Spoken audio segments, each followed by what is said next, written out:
I'm going to talk about some basic things that should help you get around inside this Access database file called useful stuff. There's a couple ways to open the file.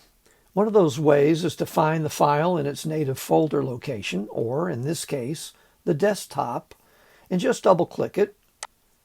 One drawback about opening it this way, though, is that sometimes it can take 10 or 20 seconds to open. Not always, but sometimes Windows wants to check on things like your worthiness to open the file, and that can take some time. For now, let's just close this using the Close button. Another way to open the file is to double-click directly on Microsoft Access. Over here on the left, there's a folder icon that says Open. Single-click that, and it brings up some options to find the file you're looking for. There's a Browse folder that'll help you navigate through the folders on your PC until you find it.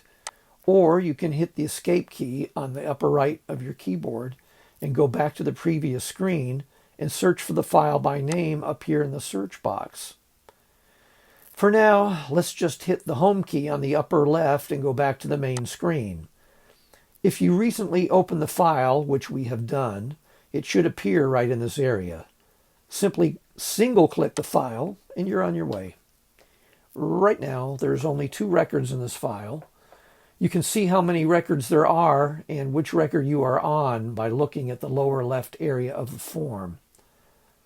You'll also notice that the account and hyperlink text boxes are easy enough to read, but the Info 1 and Info 2 text boxes are all gibberish. This is to keep other people and your pets away from your personal information. The way to decode this gibberish is to enter your secret code number in this code box. Shh. Your code can contain anywhere from 1 to 6 digits. No letters are allowed. My secret code is 1234. After entering the number, you can either press the Enter key twice on your keyboard or just click the Decode button. Now the text actually makes sense. Be sure to leave your code number in the code box while you make changes to existing information or add new records. To add a new record, just use the scroll wheel on your mouse until a blank form appears. This is useful if you're adding lots of new records at once, or if you only have a few records to begin with when you first open the file. Another option, especially if you have a large number of existing records, is to press the little triangle button right here that has a yellow asterisk next to it. Boy, I can't pronounce that, can I? It's got a yellow asterisk next to it. Anyway, if you hover your cursor over that button, you'll see text that indicates it will take you to a blank form, ready for new information. I'll tell you what, I sound like Joe Biden reading a prompter, don't I? Back up the cursor slightly over the little triangle button to the left, and you'll see that pressing it will take you to the very last record that you've already entered. Back up the cursor some more to the left, and you'll see the button that will take you to the next record in the series. Keep going left with the cursor past the record number text box, and you'll see a button that will take you to the previous record. And finally, one more button to the left, and it'll take you to the first record. You can also navigate records using this scroller on the right. Now, let's add a new record. I'll use the mouse button to scroll to a blank form. We'll start by entering an account name in the account text box. If I use all lowercase letters and enter something like Mega Man, you will see that when I press the Enter key on the keyboard, the text becomes propercase. If you instead put AARP in the box, you'll see that it only caps the first A. So if you want all caps in your account name, you're going to have to enter it that way yourself. Instead, let's just enter an account for American Greetings. Press Enter, and the cursor jumps down to the hyperlink box. You can type the name of a website here, but an easier and more accurate way to do it is to actually go to your browser. I'm going to search for American Greetings. Sorry, I'm not the fastest typist in the world. We'll go to the site without the ad. and we'll go up to the address bar at the top and highlight the text. This is also known as the URL.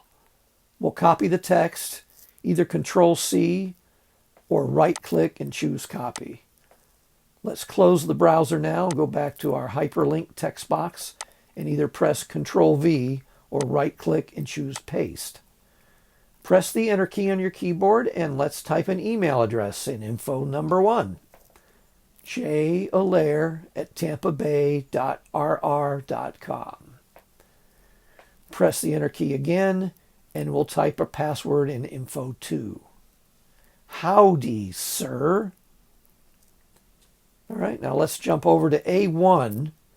By the way, you can enter any kind of information in any of the text boxes on this form. You don't have to go in order and you can skip around as you please. Anyway, maybe American Greetings wants you to enter a few security questions like some websites do. Their first question is, what is your mother's maiden name? We enter that on the top line of A1.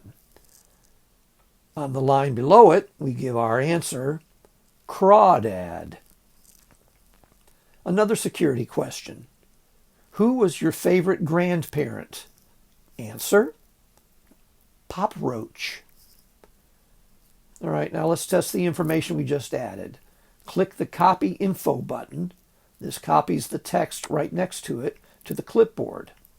Next, click the hyperlink and it'll take us to the website. Okay, now go to Sign In, and in the email address box, press Control-V to paste the email address we just copied onto the clipboard using the Copy One Info button. After that, drop the cursor down to the password box, and then let's go back to useful stuff. One easy way to navigate back and forth is to hold down the Alt key on the keyboard and press the Tab key. You can go back and forth this way. Now press the Copy Info 2 button, go back to the website password box, and press Control-V. Now we're ready to sign in. Well, actually, I don't have an account with American Greetings. This was just an exercise to show an easy way to copy and paste your information quickly into a website. If the website had needed to know your mother's maiden name, for instance, you would just click the Copy A button and that information would be copied to the clipboard. To demonstrate, let's just go down to the miscellaneous area here of the form and paste it. As you can see, only the answer to the security question gets copied to the clipboard. Text boxes A1 through 5 all work like this. All right, we're finished entering information for now. Let's press the code button. But before we do, notice that when the data is readable, like it is now, the button says Code. Go ahead and press it. A couple of things have happened. For one, the button now says Decode, and the data has turned back to gibberish. Also, all the accounts have been alphabetized. So, if you haven't been adding new records in alphabetical order, they'll automatically be sorted that way now. All you've got to do at this point is press the Close button and your data will be saved. There's no need to go to the upper left corner and click File and Save. Okay, because you can see nothing's happening when you do that. That's only used if you're designing or making changes to the form, or if you're adding Visual Basic code or anything like that that runs the form. Basically, it's only saving infrastructure, not the actual data you've been entering.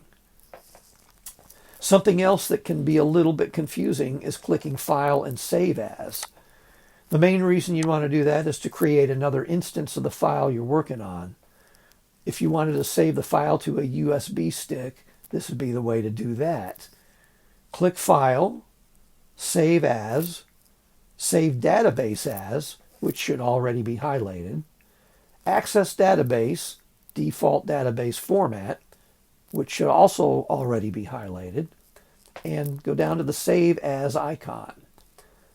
A message will pop up that says, all open objects must be closed prior to this operation. Click Yes, and then navigate to the location where you want the new file to be located. This won't change the location of the file we're currently working on. And right now I don't even want to save this file here, so let's just cancel. And we're back at our form. Let's press the close button to exit useful stuff. Now let's open it again. Enter the code 1234, and as you can see, the information has been saved automatically. Now, although you can code your file before you press the close button, you don't have to. Pressing the close button will code the file for you. And to demonstrate, we'll open the file yet again. Everything is gibberish except for the account and hyperlink, as it should be. Enter the code 1234, and we're back in business. If you want to change your code, just replace the 1234 with your new code, 78, for instance. Let's close the file. Open it back up.